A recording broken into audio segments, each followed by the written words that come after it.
예, 저 머니투데이의 김서은 기자입니다. 순방 고생하셨고 시차 적응을 좀 하고 계신지 모르겠습니다.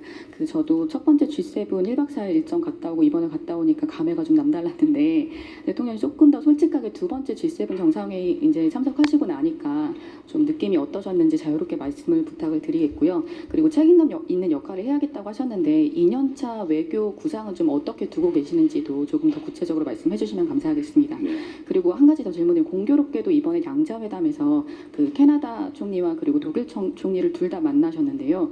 캐나다가 60조 잠수함 사업 최종 사업자 발표 앞두고 있는 가운데 만남이 없기 때문에 저희도 관심이 컸는데 혹시 좀 긍정적인 결과를 기대해도 될지 좀 그런 분위기가 감지가 됐는지 좀 말씀해 주시면 감사하겠습니다. 네. 우선 쉬운 것부터 말씀을 드리면 두 총리, 캐나다 총리와 독일 총리는 독일 총리 먼저 만나고 그다음에 캐나다 총리를 만났는데 그 결과에 대해서 전혀 감을 잡을 수 없었고요. 우리의 종합적인 판단으로는 상당히 기대를 갖고 있긴 한데 그러나 낙관하기는 그렇게 호락호락하지는 않다. 좀 그렇게 말씀드려야 될 것 같아요.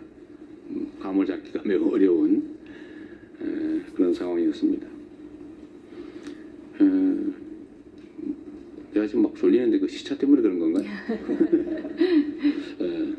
여러분도 고생하셨습니다. 제가 순방을 다니면 우리 동행하는 언론인 분들한테 참 미안하다는 생각이 듭니다. 너무 힘들죠, 사실은. 열 몇 시간씩 그 좁은 의자 좌석에 앉아서 쪽잠을 자야 되는데 너무 힘드실 것 같아요. 이번에 또 비용을 엄청나게 많이 냈다고. 돈 없으면 해외 취재도 못 할 것 같아요. 그래서 그거는 제가 좀 법률적 검토를 의뢰 좀 지시를 해놨어요. 제 생각은 어쨌든 우리가 법률이나 상식상으로 민간의 취재 활동에 대해서 지원을 해준다고 하는 게 약간 문제가 있다는 지적이 있으니까 그거에 안 하더라도 취재진으로부터 우리가 부당한 이익을 취할 필요는 없잖아요, 그죠? 그래서 제가 뭔 지시를 했냐면 항공료는 여러분이 안 가시면 빈자리로 가는 거잖아요. 빈자리로 가면 그 항공료만큼 손해가 나거나 이익이 생기는 게 아니니까 더 타고 가면 혹시 비행기가 무거워져 가지고 항공료가 조금 더 들 수 있나요? 그런 정도? 그러나 일반 항공료 상당의 비용을 받는 것 같던데요. 그건 내보면 부당이 될 것 같아요. 그래서 그 문제를 한번 점검을 해보자. 너무 수천만 원씩 내면서 어떻게 취재를 합니까?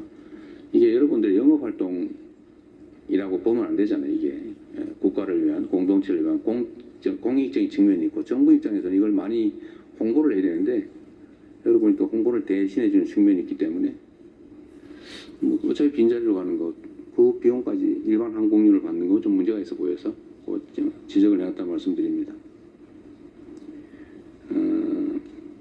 두 번째, 제가 작년에 처음 G7 회의를 갔을 때는 사실 취임한 지 며칠 되지도 않고 원래는 안 갈까 생각했었죠.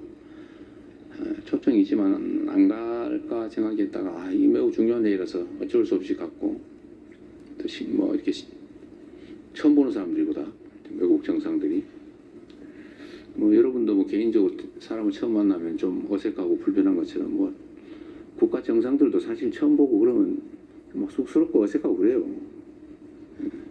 이번에 보니까 우리 일본 총리께서 좀 그러신 것 같아요. 아마 G7 회의는 처음이었죠. 늦게 취임하시면서. 어쨌든 그러나 이번에 이제 두 번째는 거의 다 만나봤던 개인 시간 얘기를 했던 분들이어서 더 깊이 있는 대화도 가능하고 또 정서적 교감도 훨씬 더 쉬웠던 것 같습니다. 앞으로도 계속 노력해야 되겠죠. 국가 간의 관계도 정상들 간의 정서적 유대와 교감이 매우 크게 영향을 미칩니다. 이번에 제가 사실 매우 고마웠던 것은 이태리 측의 그런 배려라고 할까 그런 거였죠. 우리 교민들이